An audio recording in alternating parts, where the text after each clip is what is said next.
안녕하세요. 오후장 파워업 김보람입니다. QE3 효과는 이대로 끝인 걸까요? 미국에서 QE3에 대한 회의론이 부합되면서 뉴욕 증시가 간만에 큰 폭으로 하락했습니다. 뉴욕 증시 하락에 우려가 불거진 국내 증시도 하락 중인데요. 5일선 아래에서 코스피는 개파락 출발한 이후에 장 초반에는 1960선대까지 밀려나기도 했습니다. 하지만 개인의 저가 매수가 들어오면서 1980선까지는 낙폭을 줄였지만 그 이상 오르는 것도 어려워 보입니다. 외국인들의 매도 물량은 줄었다 치지만 기관의 매도 물량이 만만치 않게 출하되고 있는데요. 반면 코스닥은 장중에 반등을 시도하면서 현재는 빨간불 유지하고 있습니다. 현재 개인과 외국인 쪽에서 매수하면서 520선 초반에서 움직이고 있는데요. 이제 추석 연휴도 앞두고 있죠. 추석을 앞두고 팔고 가야 하는 것인지 들고 가야 하는 것인지 전략 세워드리고요. 추석 연휴를 마치고 돌아오면 이제 4분기도 시작됩니다. 앞으로의 증시 방향에 대해서도 전문가와 함께 살펴보도록 하겠습니다. 먼저 이 시각 시장 흐름부터 자세하게 살펴보고 오겠습니다. 시황센터 연결합니다. 네, 시황센터입니다. 수요일 오후장부터 살펴보시겠습니다. 미국의 3차 양적 완화에 대한 회의적인 시각이 나오면서 뉴욕 증시가 비교적 큰 폭으로 하락했습니다. 오늘 국내 증시에도 부정적인 영향을 끼치고 있는데요. 현재 코스피 지수는 1981선에서 거래되고 있습니다. 외국인과 기관이 동반 순매도에 나서면서 지수 하락을 이끌고 있습니다. 큰 규모는 아니지만 연일 순매수 보였던 외국인이 2일째 순매도 보이면서 지수를 끌어내리고 있습니다. 기관은 1,600억 원 넘게 주식을 팔고 있는데요. 장중 1,970선이 깨지기도 했고 지금은 낙폭이 조금 줄어든 상태입니다. 프로그램에서도 비차익 중심으로 1,300억 원 매도 우위 보이면서 지수의 움직임이 무겁습니다. 시총 상위 종목도 대부분 내림세입니다. 삼성전자를 필두로 현대중공업 또 NHN이 1% 하락률 보이고 있고 포스코와 현대모비스, 삼성생명, SK하이닉스도 조정받고 있습니다. 하지만 현대차가 중국 시장에서의 점유율 향상 소식에 1% 이상 약세장에서 상승하고 있고 한국전력이 4% 가까이 오르고 있습니다.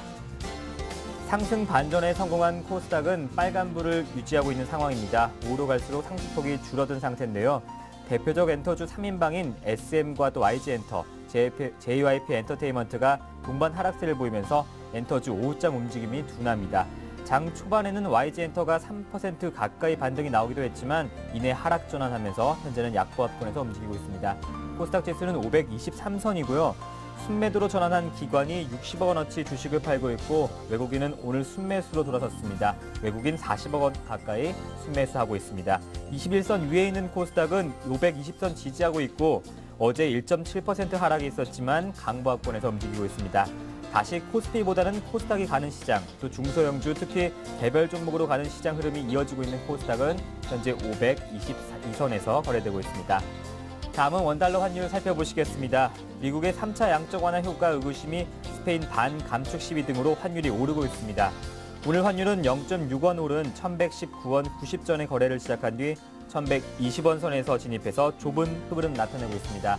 현재는 1,120원 20전이고요. 미 연준의 필라델피아 연방준비은행 총재가 3차 양적 완화 효과에 의구심을 드러낸 것이 달러 강세를 유도했습니다. 3차 양적 완화가 경제 성장률을 크게 끌어올리거나 또 실업률을 낮추지 못하고 중앙은행의 신뢰만 훼손할 것이라고 진단하자 정책 효과에 대한 불안감이 커져 위험자산 선호 심리가 약해진 것입니다. 또한 스페인 정부의 예산안 발표를 앞두고 반긴축 시위가 대규모로 발생한 가운데 스페인 정부가 사회적 저항으로 재정 진축을 시행하기가 상당히 힘들 것이라는 의견도 나오고 있습니다. 이런 점도 유로화의 하락 압력으로 작용했습니다. 통화 정책의 한계와 또 실효성에 의구심이 생기고 스페인 불확실성도 커지고 있으나 외환 시장은 일단 경계심만 보이는 정도라며 추석을 앞두고 수출 업체들의 달러 매도와 또 정유 업체의 결제 수요가 맞서고 있습니다. 이번 주 원달러 환율은 1,120원 또 1,119원 등락이 반복되고 있고 좁은 흐름 나타내고 있습니다. 현재 원달러 환율은 1,120원 선입니다. 다음은 코스피 시가총액 상위 종목 살펴보시겠습니다. 현대차만 빨간불 켜고 있는데요. 1.8% 상승하고 있고 반면 기아차는 0.8%, 또 부품주 현대모비스도 1.2% 조정받고 있는 상황입니다. 삼성전자는 0.5% 하락세 나타내고 있습니다. 다음 코스피 시가총액 상위 종목 살펴보시겠습니다. 한국전력이 눈에 띄게 상승하고 있는데요. 4% 가까이 급등하면서 27,950원이고 신한지주는 0.13%, SK하이닉스는 0.8% 조정 나오고 있습니다. 다음 코스닥 시가총액 상위 종목 살펴보시겠습니다. 모든 업종이 하락세입니다. 특히 서울반도체가 2% 넘게 하락하고 있는데요. 셀트리온은 1.2% 하락하고 있고 파라다이스, CJ 오쇼피 각각 약보합권에서 움직이고 있습니다. 코스닥 시가총액 상위 종목 7위부터 10위 살펴보시면요. 인터플렉스가 1.4%, 시젠이 6% 넘게 급등하면서 72,600원에 거래되고 있고요. SM은 1.7% 조정이 나오면서 55,100원에 거래되고 있습니다. 다음 코스닥 시가총액 상위 종목 살펴보시겠습니다. 혼조세 보이고 있는데요. YG엔터테인먼트가 0.7% 다시 상승 반전에 성공했습니다. 동선은 0.3% 강보합권에 이메이드가 2.4% 빠지고 있고 안랩이 0.7% 강보합권에 움직이면서 주가가 86,000원 다시 회복했습니다. 코스닥 시가총액 상위 종목 다음 종목들 살펴보시면요. GS 홈쇼핑이 0.6% 조정받고 있고요. 성광밴드가 3% 넘게 급등이 나오고 있습니다. 네, 지금까지 시황센터였습니다. 네, 이어서 시장 흐름 전문가와 함께 살펴보겠습니다. 시장 중계석이 이어집니다.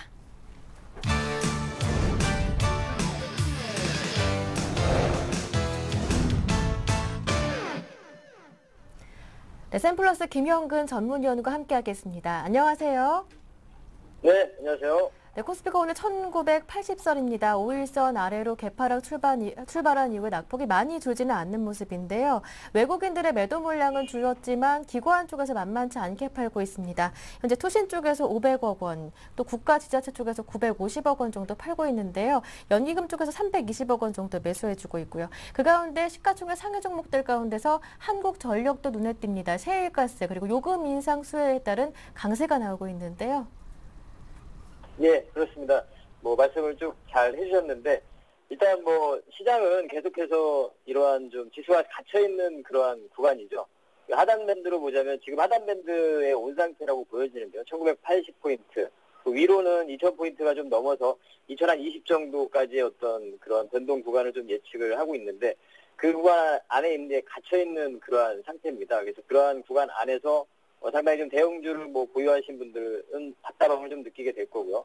그리고 중소형주 같은 경우도 강한 흐름 속에서 과연 쫓아갈 수 있는 종목이 있느냐, 조정이 나올 때 과연 또 이 종목들을 매수해야 되느냐. 거제 같은 경우는 상당히 좀 큰 폭의 좀 조정을 보여주는 이러한 흐름들이 좀 나타났었는데요.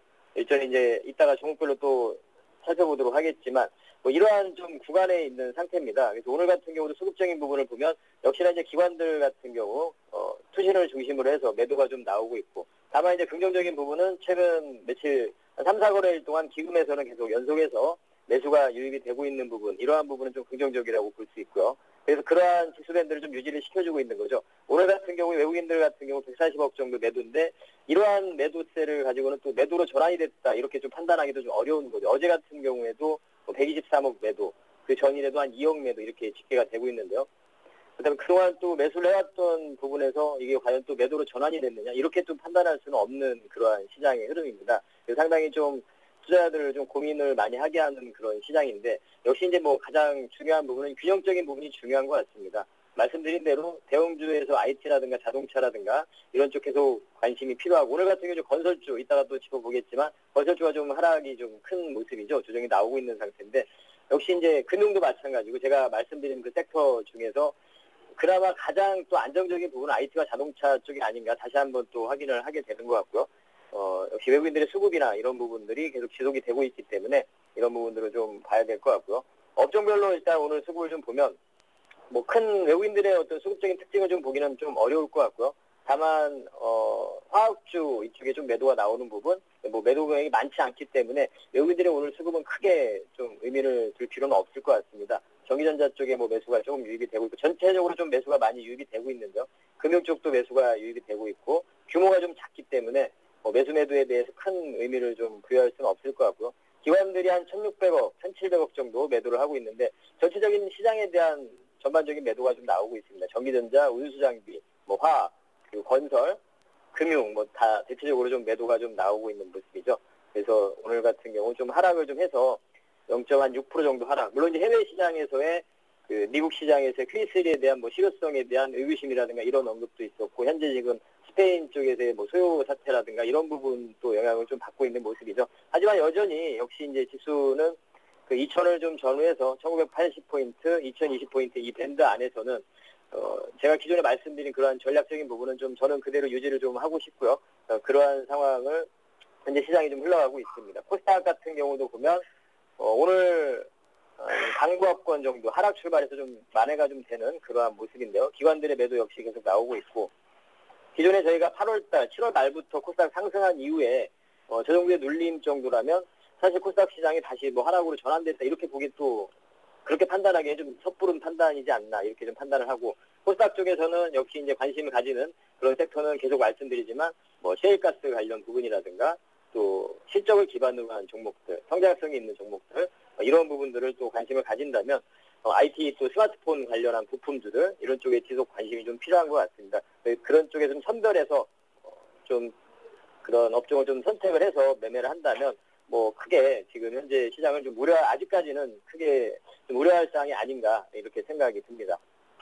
네, 오늘 특징을 보이고 있는 업종들, 그 안에 종목들까지 자세한 차트 분석까지 부탁드립니다. 예, 오늘 특징적인 그런 업종 그리고 종목을 좀 보도록 할 텐데요. 오늘 이제 특징적인 업종을 보자면 아까 말씀하신 한국전력 같은 전기가스 업종 그리고 피팅 업체들 그리고 상사주들의 흐름 그리고 제약주들의 흐름 뭐 최근에 계속 좋은 흐름이 나타나고 있고 대선 테마 쪽은 이따가 다시 한번 좀 점검을 좀 해보도록 하겠습니다. 그래서 이러한 업종에 대해서 또 종목별로 점검해보도록 하겠습니다. 일단은 이제 삼성전자의 주가의 흐름을 좀 한번 확인을 좀 해볼 텐데요. 일단 삼성전자 주가의 흐름 오늘 131만 9천 원 현재 모습을 보여주고 있는데 역시 이제 가장 뭐 외국인들의 수급도 계속 지속이 되고 있고요. 제가 이제 어떤 시장에 대한 지표로서 130만 원에 대한 안착 과정 이러한 부분을 좀 말씀드렸는데 그 구간이 전개가 된다면 시장은 좀 한 차례 더 상승을 하게 될 것이고 그리고 대형주의 어떤 흐름이 나타날 것이다 이런 부분을 좀 말씀드리는데 현재 지금 뭐 좀 130만 원에 대한 안착 과정을 잘 보여주고 있는 것 같습니다. 아직까지는 좀 그렇게 판단이 들고요. 그래서 제가 아직까지 그러한 시장에 대한 오늘 지수가 좀 하락했음에도 불구하고 그러한 시각은 좀 저는 좀 유지를 하고 있고요. 그래서 현재 이 삼성전자는 좀 지표로서 이렇게 좀 생각을 하고 싶고 뭐 사실 좀 긴 시각에서 보자면 뭐 투자도 가능하다고 생각을 하고 있고요. 그래서 이러한 삼성전자의 흐름을 한번 일단 보고 그리고 이제 한국전력이라는 종이 오늘 가장 뭐 특징주로 좀 꼽히는데요. 한국 차트를 좀 보도록 네. 하겠습니다. 한국전력이요? 예, 한국전력 같은 경우 최근에 뭐 아주 가파르게 또 상승을 했죠. 뭐 바로 이제 LNG 가격 하락 부분, 원가 절감에 대한 부분인데 그 부분이 바로 이제 셰일가스로 인한 부분이죠. 셰일가스 산업의 어떤 발달 부분 그쪽으로 좀 집중이 좀 되면서 예. 이런 부분 원가 절감 효과를 좀 보게 되면서 이러한 상승의 좀 흐름을 보여주고 있고 그리고 이제 현재 시장이 또 갇혀 있는 구간 안에서의 어떤 또 대안의 어떤 투자의 개념도 있을 것이고 그래서 좀 강한 흐름이 나타나고 있습니다. 하지만 이제 이러한 부분들은 제가 이제 주가 어떤 흐름을 말씀드릴 때 이제 강하게 올라가는 지금 뭐 매수가 불가능하지 않습니다만 추가적인 상승을 좀 기대하고 매수를 하는 거겠죠. 하지만 그 이면에 이제 주가가 또 하락했을 때 손실폭 그 부분이 과연 어느 쪽이 더 클 것이냐 이런 부분이 상당히 좀 고민이 되는 그러한 구간이죠. 그래서 이 또한 또 신규 매수로는 조금 부담스러울 것 같고요. 좀 보유자들은 당연히 보유를 하는 전략, 뭐 5일선이 이탈되기 전까지는 그대로 홀딩을 하는 전략이 맞다고 보고 장기 투자를 하시는 분들은 거의 적다고 개인 투자자분들께서는 장기 투자가 좀 적다고 보니까 일단은 뭐 그런 기준을 가지고 대응을 한다면 뭐 한국전력 그리고 최근에 먼저 한국가스공사가 먼저 올라갔죠. 그래서 그러한 뭐 셰일가스 부분을 계속 얘기를 해주는 거죠. 시장에서 이 부분이 상당히 중요한 부분이다. 우리가 관심을 가질 분야다. 계속 얘기를 해주고 있는 거 그러한 모습이고요. 그리고 이제 아까 말씀드린 피팅 업체들 성광밴드라든가 계속 지속적으로 좀 말씀을 드리고 있죠. 셰일가스에 대한 기대감도 있지만 동사는 바로 이제 실적을 기반으로 하고 있다는 거죠. 실적 모멘텀이 있는 이런 성광밴드라든가 태광이라든가 그리고 뭐 하이로코리아 뭐 계속해서 이제 말씀을 드리는데요. 다들 뭐 아직까지 주가 흐름이 좋고 최근에 조정도 좀 나아졌고 뭐 매매도 가능한 이러한 구간이 아닌가 이렇게 좀 판단을 하고 있고요. 그리고 작게는 이제 디테일학이라는 종목도 언급을 해드렸었는데 여전히 뭐 좋은 흐름이 나타나고 있다고 보여집니다. 그래서 이러한 종목들 지속 관심이 좀 필요하고요.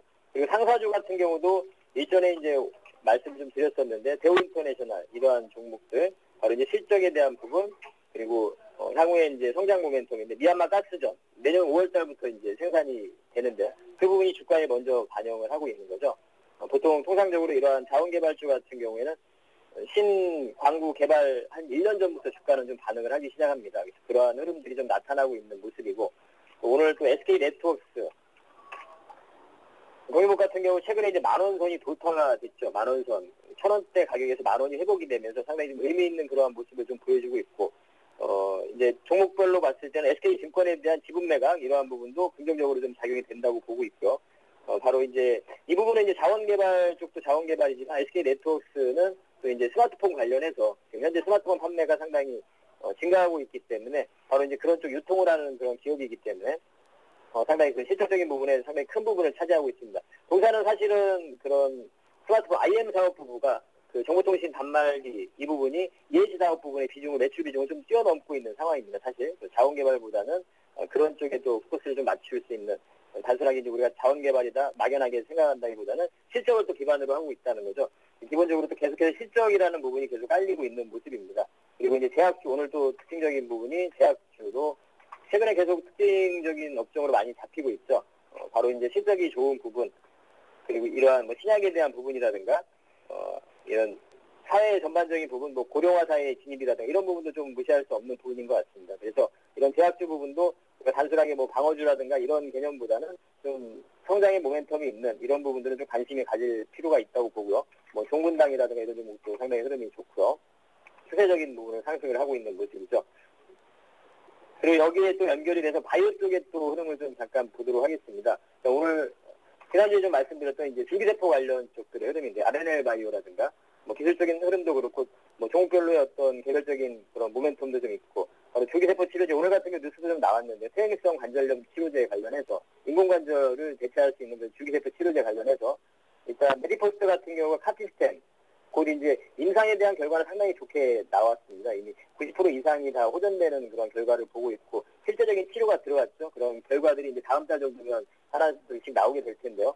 그러한 흐름들이 좀 기대가 되고 RNL 바이오도 마찬가지죠. 조인트 스템이라는 이러한 그런 퇴행성 관절염 치료제에 대해서 품목허가 신청을 한 상태입니다. 그래서 그 결과가 다음 달 정도면 나오리라고 보여집니다. 그래서 그러한 모멘텀이 있기 때문에 충분히 줄기세포 관련 종목들도 관심이 가고 있고요. RNL 바이오라든가 메디포스도 오늘은 그렇게 강하게 움직이지 못하지만 그러한 또 모멘텀이 있다는 부분, 줄기세포 쪽도 좀 관심을 가질 필요가 있다고 보고 있고 그리고 대선 테마 쪽을 한번 짚어드리면 상당히 뭐 대선 테마 쪽 같은 경우 여러분들이 투자하기에는 상당히 좀 어려운 부분인 것 같습니다. 다시 한번 그러한 테마주들의 위험성을 좀 말해주는 그러한 시장의 흐름이 좀 나타나고 있죠. 뭐 인물 관련 테마 쪽들은 이렇게 좀 안랩이라는 종목 같은 경우는 뭐 상당히 급락, 안철수 관련 종목들 뿐만이 아니고 뭐 다 그랬죠. 인물 관련 쪽의 종목들은 상당히 막 하한가 막 맞으면서 어려운 그런 흐름들이 나타났었고 지금 현재는 그런 기술적인 반등이 좀 나오고 있는 상태죠. 이런 종목들은 최대한 좀 자제를 하시고 뭐 정책 관련해서도 일자리 관련이라는 이런 종목들도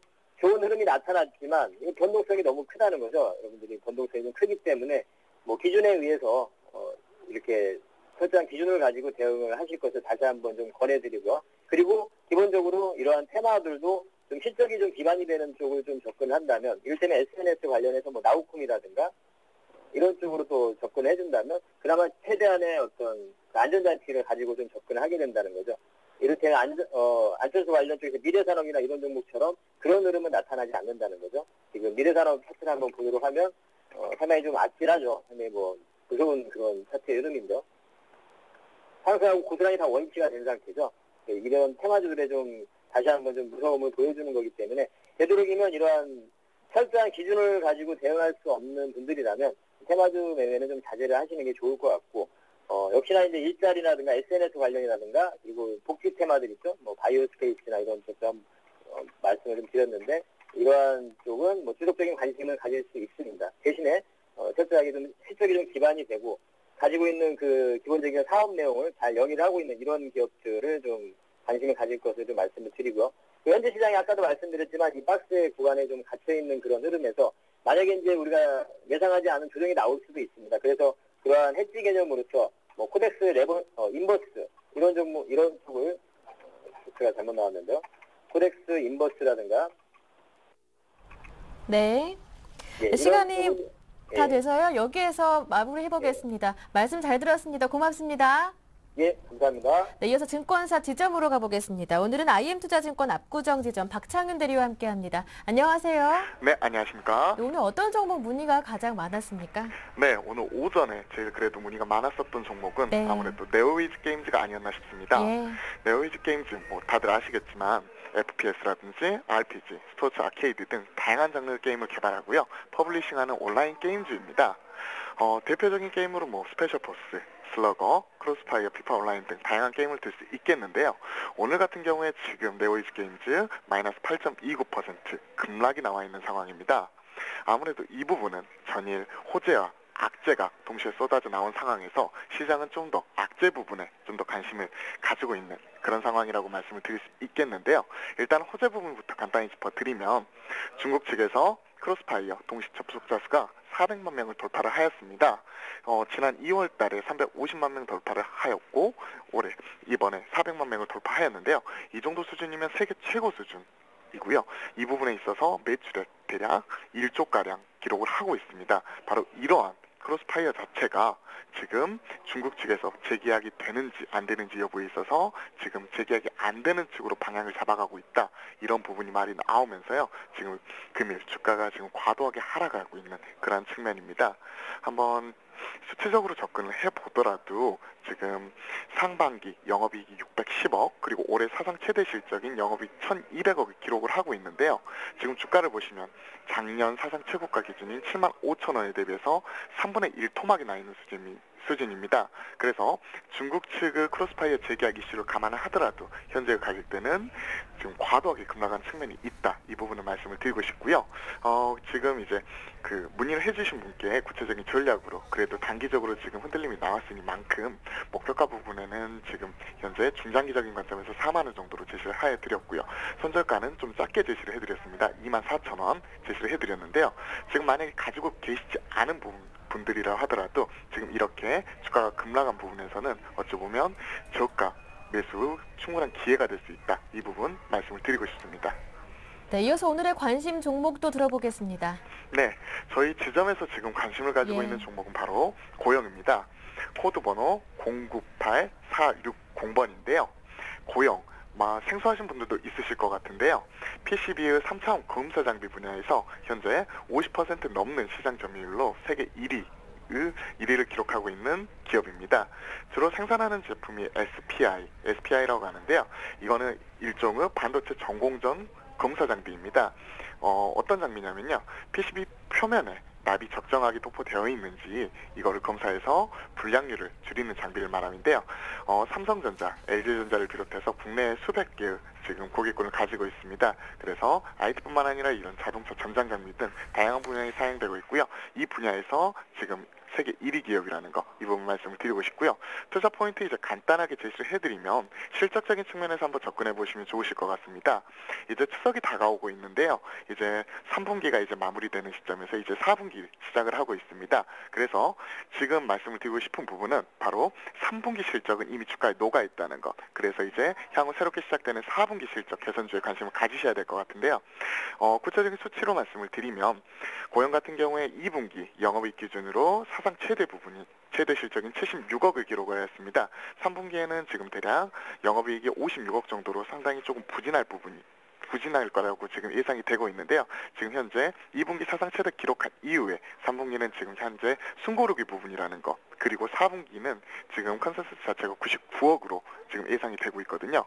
이 부분은 새롭게 이제 먹거리로 지금 장착이 되고 있는 그 PCB 후공정 불량 검사 장비 AOI라고 하거든요. 이 부분이라든지 반도체 패키징 검사 장비 이 부분이 가세하면서 사상 최대 실적을 기록할 것으로 지금 전망이 되고 있습니다. 한번 차트 보면서 이제 구체적인 전략이라든지 이 부분 세워드리겠는데요. 현재 이제 한번 차트 보시면요. 최근에 지금 근 1년간 꾸준한 지금 하락 추이가 계속해서 지속되고 있었습니다. 지금 하향 추세선 상향 돌파의 지금 어찌 보면 턴어라운드가 기대되고 있는 측면이 있는데요. 현재는 상방 턴어라운드 초기 국면에 지금 진입해 있다. 이 부분 확실하게 말씀을 드릴 수 있겠고요. 목표가 부분으로는 지금 작년 12월 기록한 고점 어깨선을 매물 수렴 구간인 3만 원 선 한번 제시를 해드리고 싶고요. 손절가로는 그 돌파 직후에 하향 추세선 돌파 직후에 눌린 가격의 저가권인 23,500원 한번 제시해드리도록 하겠습니다. 네, 지금까지 IM투자증권 압구정 지점 박창윤 대리와 함께했습니다. 감사합니다. 네, 감사합니다. 이어서 오늘의 한 줄 뉴스를 전해드립니다.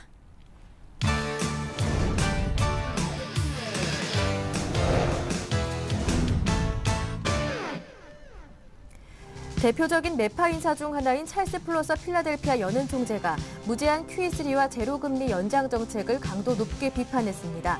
그는 QE3 효과는 보잘것없는 것이며 장기적으로는 인플레이션에 상당한 위험을 불러올 것이라고 진단했습니다.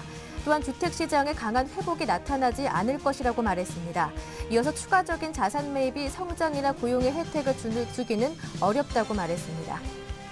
마리오 드라기 총재가 유로존 재정위기국에서 근본적인 개혁이 시작됐다며 유로존의 미래를 낙관했습니다. 그는 재정시장이 개선되는 신호를 확인하고 있는 만큼 내년 경제는 성장세로 회복될 것이라고 밝혔습니다. 스탠더드앤푸어스와 케이트 슐러가 함께 집계하는 미국의 7월 주택가격지수가 전달보다 0.4% 상승했습니다. 이는 미국의 20개 주요 대도시 주택가격을 종합한 것으로 0.9% 오를 것이라는 사전 전망에는 못 미쳤지만 6개월 연속 상승 흐름을 이어갔습니다. 세계 최대 미국 중장비 업체인 캐터필러가 2015년도 실적 전망을 하향 조정했습니다. 기존 이익 전망 15달러에서 20달러를 12달러에서 18달러로 하향 조정했고 이유는 중국을 비롯한 세계 경제 상황이 악화되고 있기 때문이라고 설명했습니다. 네, 보다 자세한 내용은 여의도로 가서 알아보겠습니다. 오늘은 NH농협증권 이아람 연구원과 함께합니다. 안녕하세요. 네, 안녕하십니까. 네, 미국의 경제 지표 좋았지만 상승의 재료가 되기는 어려웠습니다. QE3에 대한 회의론이 나오면서 뉴욕 증시는 큰 폭으로 하락했는데요. 국내 증시 조정에 대한 우려도 높아지고 있습니다. 네, 현재 시장에서는 QE3 효과에 대해서 의문을 갖는 시각이 적지 않은데요. 네. 과거 두 차례 양적 완화, 즉 QE1과 QE2가 경제 회복에 별다른 영향을 미치지 못했고 특히 QE1보다 QE2 시기에 주가 상승률과 경제 지표 회복 강도가 약했기 때문에 QE3의 영향력은 더욱 약할 것이라는 분석입니다. 하지만 QE2 시기에는 북아프리카와 중동 지역의 제스미 혁명과 일본 대지진이라는 예상치 못한 큰 사건이 발생해 QE2 효과를 희석시킨 것으로 단순히 과거 결과만을 가지고 QE3에 대해 부정적인 시각을 갖는 것은 경계해야 될 필요가 있습니다. 10월에 스페인 대규모 국채 만기와 전면적 구제금융 신청 불확실성, 미국 3분기 실적 부진 우려, 주요 경제지표 둔화 가능성 등 불확실한 변수들로 주식시장의 상승이 제한될 수 있겠지만 좀 더 길게 보면 현재 상황은 글로벌 자금이 위험자산으로 이동하는 초기 국면으로 판단되기 때문에 조정시마다 비중을 확대하는 전략이 바람직할 것으로 보입니다. 네, 이제 앞으로 남은 변수는 스페인인데요. 27일 스페인이 재정개혁안을 발표하게 되는데 재정개혁안에 반대하는 대규모 시위가 스페인에서 있었다고 합니다. 앞으로 이런 정정 불안이 협상 과정이 순탄치는 않다는 걸 예고해 주는 것 같은데요. 네, 현재 스페인에서는 파산에 직면한 지방 정부들이 중앙 정부에 자금 지원을 요청하거나 분리 독립을 요청하는 등 내부적인 정치 여건이 불안정한 상황입니다. 내일 27일 스페인 정부는 내년도 긴축 예산안과 경제개혁안을 발표할 것으로 예정되어 있는데요. EU가 제시했던 GDP 대비 재정적자 목표치 충족도 쉽지 않을 것으로 보입니다. 스페인의 구제금융 신청이 지연되면서 스페인 국채금리가 재차 상승세를 보이는 등 불안한 흐름을 보이고 있고 전면적인 구제금융 신청해야 한다는 유로존 내 압력이 커지고 있습니다. 따라서 내일 경제개혁조치단의 발표가 전면적인 구제금융과 국채 매입 요청으로 이어질 것으로 보입니다. 이에 따라서 스페인 정부가 구제금융을 신청한다면 일단 현재 부담으로 작용하고 있는 스페인바 우려는 빠르게 완화될 것으로 전망됩니다. 이제 국내 증시로 눈을 돌려보겠습니다. 경험적으로 수익률로 따져본다면 추석 전에 주식을 정리하는 게 바람직하다는 인식이 강한데요. 올해 추석은 어떨까요? 네, 이번 주 주식시장은 추석 연휴를 앞두고 투자자들의 관망세와 기관의 펀드 환매 등 차익 매물 부담으로 부진한 흐름이 이어지고 있습니다. 과거 추석 연휴 전에 부진한 흐름을 보인 적이 많았는데요. 작년에는 추석 전 한 주간 2.94% 하락했지만 추석 연휴 이후 한 주간에는 1.38% 상승했고 2010년에도 추석 전주에 0.76% 상승에 그쳤지만 추석 연휴 다음 주에는 2.19% 상승하는 흐름이 나타났습니다. 이번 주와 다음 주에 걸쳐서 월말 월초 주요 경제 지표 발표가 예정되어 있고 유로존 불확실성으로 단기 차익 매물이 출회될 가능성이 남아있지만 주요국 정책 대응 기대감도 여전한 만큼 이러한 조정 흐름은 단기에 그칠 것이라고 판단됩니다. 네, 이제 추석 연휴를 마치고 돌아오면 4분기가 시작됩니다. 올해도 석 달 정도밖에 남지 않게 되는데요. 추석 이후에 코스피 전망에 대해서 보다 구체적으로 들어보겠습니다. 네, 현재 미국 S&P 500 기업들의 3분기 실적이 전년 동기 대비 1.1% 감소할 것으로 예상되면서 지난 2009년 3분기 이후 3년 만에 이익 모멘텀이 둔화될 것으로 보이고 있습니다. 따라서 실적 발표를 앞두고 현재 우려가 커지고 있는데요. 하지만 국내 기업이익은 현재 전년 동기 대비 45.1% 증가할 것으로 전망되면서 지난 2분기를 기점으로 본격적인 이익 모멘텀 개선 흐름을 보일 것으로 기대되고 있습니다. 글로벌 유동성 확대에 따른 위험자산 가격 상승과 함께 이러한 펀더멘탈 기대감이 더해지면서 주식시장의 하반 경직성은 더욱 견고해질 것으로 전망되고 추석 연휴 이후에는 재차 2,000포인트 선에 안착하는 흐름이 진행될 것으로 예상됩니다. 네, 지금까지 NH농협증권 이하람 연구원과 함께했습니다. 말씀 고맙습니다. 네, 감사합니다. 네, 이어서 보다 글로벌 이슈 보다 구체적으로 살펴보겠습니다. IM투자증권 김동섭 이사님 연결돼 있습니다. 안녕하세요. 네, 안녕하세요. 네, 앞서 뉴욕 증시는 경제지표 호조를 받아들이지 못하고 메르켈 독일 총리가 부실국에 추가적인 지원은 없다라고 한 뉴스로 하락 마감했는데요. 어저께 네. 유로존은 상승해서 마감을 했고 미국은 장초반 상승하다가 예. 막판에 하락이 깊어지는 그런 상황이었는데요. 유로존은 새벽 1시쯤에 끝나고 장이 끝나고 미국은 새벽 5시에 끝납니다. 그 시간차가 좀 있었다라고 봐야 되는데요. 처음에는 그 마리오 드라기 총재가 이제 무제한 국채 매입에 대해서 긍정적 신호가 나타나고 있다라는 언급을 하면서 유로존이 상당히 괜찮은 상승률을 보였고요. 그다음에 미국에서 케이스 실러 주택지수가 1.2% 상승을 하고 미국 9월 소비자 신뢰지수도 상당히 상승을 하는 모습을 보였습니다. 그러면서 미국도 상승을 했죠. 근데 미국이 하락하기 시작한 시간대를 보면 1시 정도부터 마이너스 그로로 진입이 시작했죠. 그 시점에 나온 내용을 보면 독일의 메르켈 총리가 부실국에 대해 추가적인 지원은 없다라는 얘기를 했습니다. 이건 상당히 좀 문제가 있는 얘기죠. 물론 그 마리오 드라기 총재가 무제한 국채 매입을 하는 것에서는 지지를 한다. 그러나 부실국에는 추가적인 지원이 없다. 이건 상당히 무서운 말입니다. 왜냐하면 지금 유로존에서 문제가 되는 나라는 두 나라가 현재 일단 올라와 있죠. 물론 피그스라 5개 나라지만 일단은 그리스와 스페인이 문제가 되는데 그리스 같은 경우는 110억 유로를 더 받아야만 되는 그런 상황이라고 합니다. 근데 그 110억 유로가 사실은 그 그리스에서 쓸 돈이 아니라 이자입니다. 이자. 받았다가 다시 돌려줘야 되는 돈이죠. 근데 그걸 못 갚게 되면은 디폴트나 똑같은 상황이 발생하는데 추가적인 지원이 없다라고 한다면 도대체 무슨 방법으로 그리스가 벗어날 것이냐에 대한 부분이죠. 물론 긴축도 중요하지만 일단 쓸 돈이 있어야 긴축을 하죠. 쓸 돈이 없는 상황에서는 어렵습니다. 가난한 집도 먹을 것이 있어야, 먹거리가 있어야 입에 풀칠을 해야 살면서 뭔가 허리띠를 졸라맬 수 있죠. 그게 안 되는 상황이라는 거죠. 그 다음에 스페인도 지금 구제금융에 대한 부분이 있습니다. 은행이 권이 1,000억 유로 지원받기로 했지만 추가적으로 더 많은 돈이 들어가야 되죠. 지금 스페인은 그 데모가 한창인데요. 시위가 한창인데 그 지방 정부가 독립 정부가 되기 위해서 지금 노력을 한답니다. 이렇게 되면은 스페인은 굉장한 문제가 있다는 얘기죠. 지방 정부가 적자가 너무 많고 그 적자를 지금 중앙 정부에 얘기했는데 중앙 정부에서는 그걸 지원을 못 해주는 거죠. 그러니까 스페인 국채가 아무리 발행해봐야 한들 실제로 필요한 금액 몇천억 유로가 바로 해결이 안 되죠.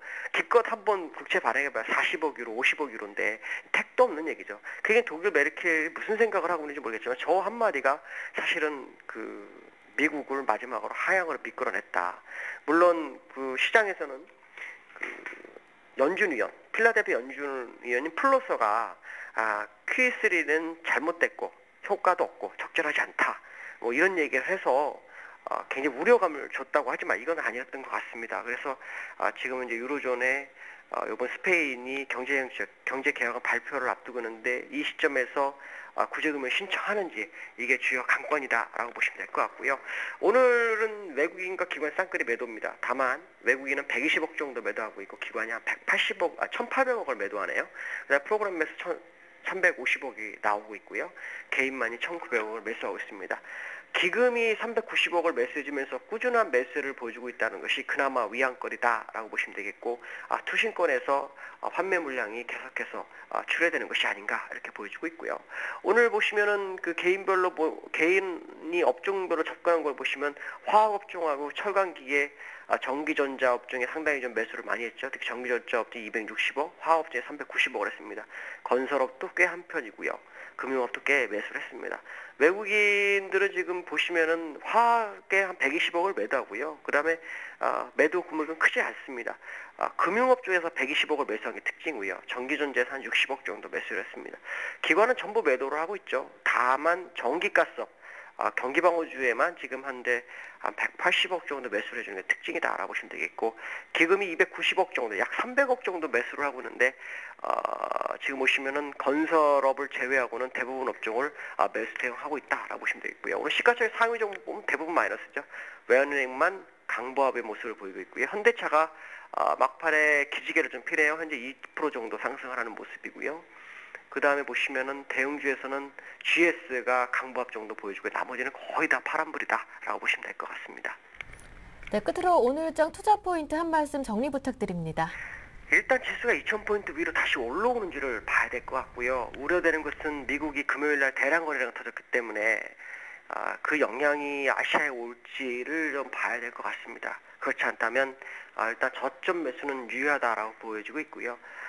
지금 외국인들이 들어온 가격대를 봤을 때는 이 자리가 주가가 더 흘러내려가기는 좀 부담스럽지 않을까 싶습니다. 물론 갭상승이 많아서 일부 1900 초까지도 밀릴 수 있는 부분은 있지만 그거를 두려워할 자리는 아니다라고 보여지고 있고요. 외국인들이 들어온 시점에 지수를 맞춰오면 지금은 손해가 서로 많이 나고 있다라고 본다면 향후 주가는 하락보다는 상승 쪽에 더 무게가 실릴 수 있다라고 보시면 될 것 같습니다. 네, 말씀 잘 들었습니다. 고맙습니다. 네, 감사합니다. 네, 지금까지 IM투자증권 압구정 지점의 김동섭 이사님과 함께했습니다.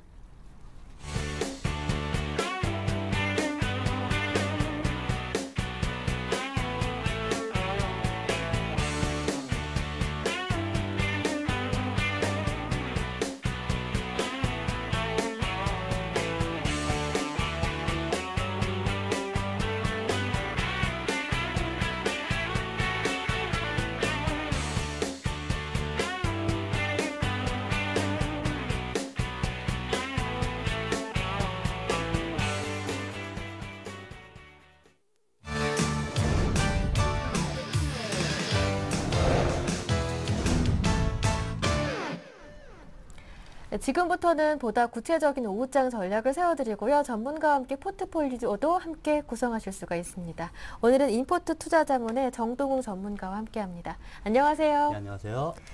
네, QE3 발표 이후 이렇다 할 상승 재료가 없는 상황입니다. 미국의 경제 지표가 좋게 나왔지만 이 또한 상승 재료가 되지는 못했는데요. 예, 그렇습니다. 예. 이제 QE3 발표 이후 아무래도 이제 뚜렷한 상승 모멘텀이 없는 게 글로벌 증시를 전체적으로 횡보시키지 않나 이렇게 전망을 하고 있습니다. 특히 어제는 뭐 플러스의 이제 발언으로 인해서 미국 증시가 많이 하락하면서 오늘장 뭐 국내에서 기관이 물량을 쏟아내면서 코스피가 지금 큰 폭의 하락을 보이고 있는데 외국인이 아무래도 그런 악재 속에서도 최근에 국내 증시에서 지속적으로 이제 관망세를 보이고 있습니다. 그런데 이제 투신권을 필두로 해서 지금 환매 물량이 나오고 있기 때문에 최근 장세는 아무래도 기관에 의해서 변동성이 커진 장세가 아닌가 이렇게 판단을 하고 있습니다. 예. 또 하나 특징적인 게 이제 코스닥이 어제 기관에서 400억 거의 500억 가까운 물량을 쏟아내면서 큰 폭의 하락을 보였는데 오늘 오전장 조금 이제 대형주가 부진하면서 다시 한번 개별 종목주로 이제 자금이 몰리는 듯한 것처럼 보였지만 다시 기관이 코스닥에서 매물을 출회시키면서 지금 마이너스 전환을 한 상태지만 아무래도 대형주 이제 글로벌 상승 모멘텀이 부재한 상황이 지속된다면 아무래도 개별주 종목 장세는 추가적으로 이어질 수 있겠다 이렇게 판단을 하고 있습니다. 그런데 이제 향후 이벤트에 좀 주목을 해봐야 될 것 같은데 오늘 들려온 소식에 의하면 이제 중국에서 이제 정권 교체 이후 5조 위안을 풀 거다 이렇게 말이 나왔습니다. 저번에 경기 부양책으로 해서 4조 위안을 풀었는데 이번에 5조 위안, 1조 위안이 더 증가한 수치입니다. 만약에 이 시나리오대로 만약에 경기 부양책을 중국에서 펼친다면은 10월 달에 지금 시진핑 체제로 전환할 거다 이렇게 말이 나오고 있는데 그렇게 된다면은 아무래도 철강이나 화학, 중국 관련주에 좀 관심을 가져보고 보수적으로 좀 시장을 대응하는 게 맞지 않나 이렇게 판단을 하고 있습니다. 네, 알겠습니다. 이어서 정동훈 전문가님의 오늘의 관심 종목도 들어볼게요. 오늘은 어떤 종목 들고 오셨나요? 오늘은 휴스틸이라는 종목을 들고 네. 왔습니다. 휴스틸은 이제 국내 3위의 뭐 ERW 강간 업체다 이렇게 소개가 되어 있는데 일반 배관용 강간 그리고 뭐 송유관 등에 쓰인다고 이렇게 생각하시면 될 것 같습니다. 투자 포인트를 3가지 정도로 이제 압축을 시킬 수가 있을 것 같은데 첫 번째가 이제 전 세계적으로 대체 자원을 개발에 나서고 있습니다. 특히 셰일가스, 오일샌드 등 대체 자원 개발을 가장 앞서고 있는 나라가 미국입니다. 그런데 휴스틸 같은 경우는 매출 비중의 50% 정도가 수출인데 그 수출에서 80%가 북미 지역으로 수출되고 있습니다. 그렇기 때문에 지금 미국에서 이제 미국 필두로 해서 대체 자원 개발을 하고 있기 때문에 아무래도 인프라 투자가 확대된다면 휴스틸의 실적이 또 한 번 내년까지 성장하지 않을까 이렇게 판단을 하고 있고 두 번째가 여기다 이제 중국 강간업체 이제 반덤핑 규제가 들어갈 것으로 전망되고 있습니다. 그렇게 된다면 아무래도 반덤핑 규제가 들어가면 휴스틸에 또 한 번 실적이 개선되는 효과가 나타날 것 같고 이제 세 번째가 저는 가장 중요하게 이제 첫 번째와 같이 맞물려서 생각을 하고 있는데 휴스틸이 2004년 이후 처음으로 캐파 증설을 합니다.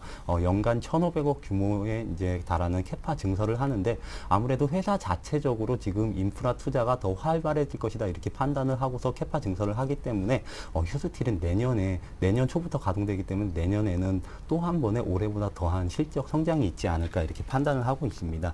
지금 실적을 잠깐 살펴보시면 휴스틸이 3분기에 매출액이 한 1,490억 그리고 영업이익이 103억 정도로 예상이 되고 있습니다.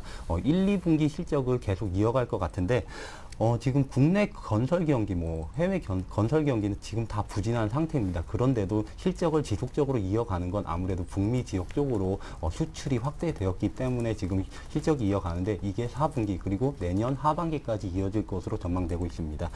그래서 이제 올해 실적 대비해서 현재 주가는 PER이 5배에서 6배 수준입니다. 너무나도 저평가된 상태이기 때문에 또 한 번 지금 휴스틸이 많은 상승을 보였습니다. 차트를 잠깐 보시면 휴스틸이 지금 22,000원 부근에서 거의 3만 원 가까이 29,000원까지 상승했다. 지금 잠시 조정을 주고 있는 국면입니다.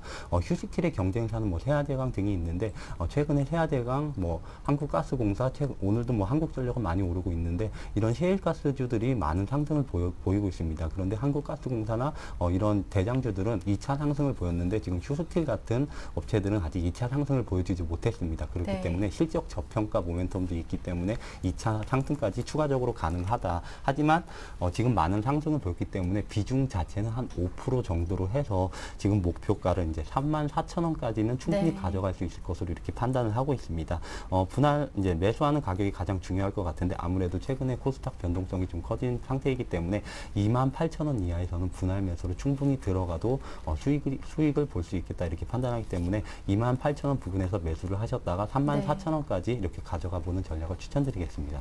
네, 셰일가스 수혜주 찾기 한창인데요. 그 가운데 오늘 종목은 휴스틸 들고 오셨습니다. 이어서 포트폴리오 다시 한번 확인해 보겠습니다. 지난주까지의 관심 종목입니다. 9월 12일 종목이 인포뱅크였습니다. 비중은 20%고요. 그리고 19일 추천 종목이 RF텍이었는데요. 이 종목들의 수익률 확인해 볼까요? 인포뱅크가 0.4% 수익 중입니다. 손절가를 좀 변경하신다고 하니까요. 잠시 뒤에 들어보도록 하고요. RF텍은 0.5% 수익입니다. 보유 의견 여전히 유지하십니다. 네, 인포뱅크와 그리고 RF텍 다시 한번 AS 받아볼게요. 인포뱅크는 제가 많은 네. 상승을 보인 상태에서도 추천한 종목입니다. 예. 그런데 제가 이제 손절가를 손절을 안 했으면 좋겠다 이렇게 바꿨는데 그 이유가 있습니다.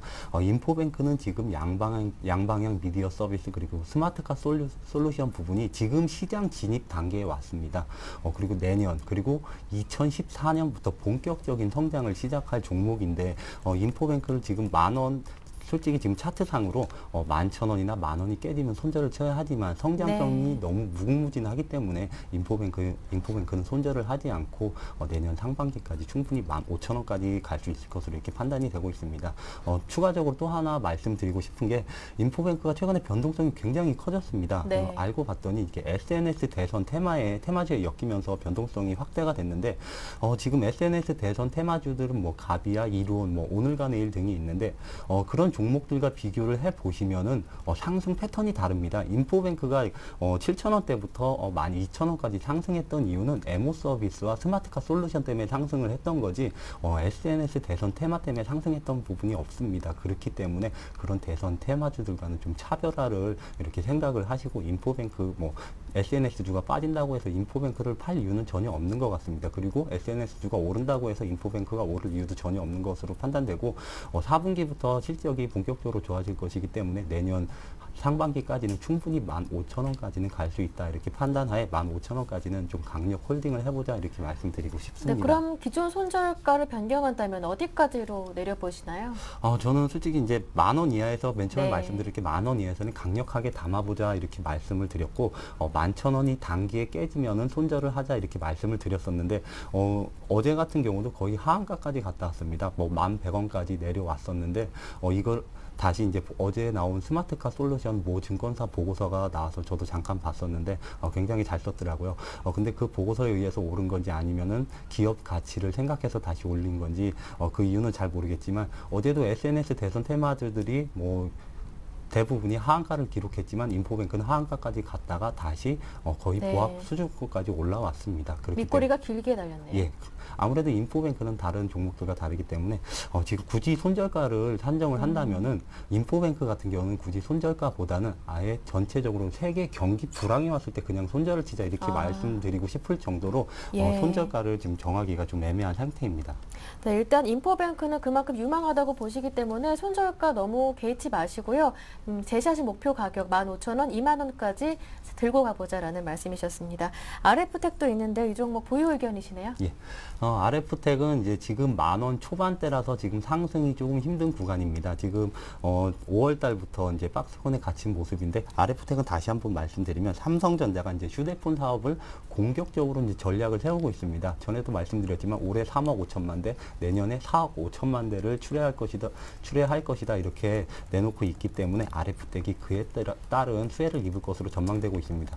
크게 세 가지 사업으로 말씀을 드렸었는데 충전기 그리고 DMB 안테나 그리고 마지막으로 LED 사업을 한다 이렇게 말씀을 드렸는데 세 가지 네. 사업 부분이 모두 성장할 것으로 이렇게 전망되고 있습니다. 충전기 같은 경우는 고마진 제품이 많이 출하가 될 것이고 두 번째로 DMB 안테나 같은 경우는 아무래도 휴대폰을 많이 출하하고 경쟁사 자체가 다른 안테나를 공급을 하기로 했기 때문에 RF텍이 추가 공급을 할 수 있을 것으로 전망됩니다. 그리고 LED 업황은 아무래도 조명 시장 때문에 더 이상 나빠질 게 없다 이렇게 판단을 하고 있기 때문에 RF텍은 내년에 영업이 거의 300억까지 가까이 될 수 있을 거다 이렇게 판단을 하고 있습니다. 그러면은 퍼가 PER이 거의 3, 4배 수준으로 떨어지기 때문에 내년 중반까지는 15,000원까지 이것도 충분히 갈 수 있을 것으로 판단합니다.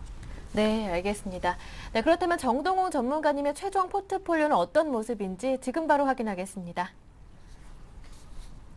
네, 오늘 받은 종목까지 총 3종목 보유 중입니다. 인포뱅크가 20%고요. RF텍이 15%, 오늘 관심 종목 있죠? 셰일가스 수혜주로 휴스틸까지 5% 보유 중이십니다. 인포뱅크 전략이 조금 변경됐습니다. 손절가는 일단 개의치 말자. 목표가 15,000원, 20,000원까지 내년 상반기까지 들고 가보자 해보셨고요. RF텍 0.5% 수익 중인데요. 역시 제시하신 목표 가격까지 손절가 이탈하지 않는다면 그대로 들고 가보자. 휴스틸 오늘의 종목이었죠. 매수 가격은 28,000원 이하고요. 그리고 목표 가격은 34,000원, 손절 가격은 27,000원으로 정해주셨습니다. 네, 지금까지 인포트 투자자문의 정동웅 전문가와 함께했습니다. 말씀 잘 들었습니다. 고맙습니다. 네, 감사합니다.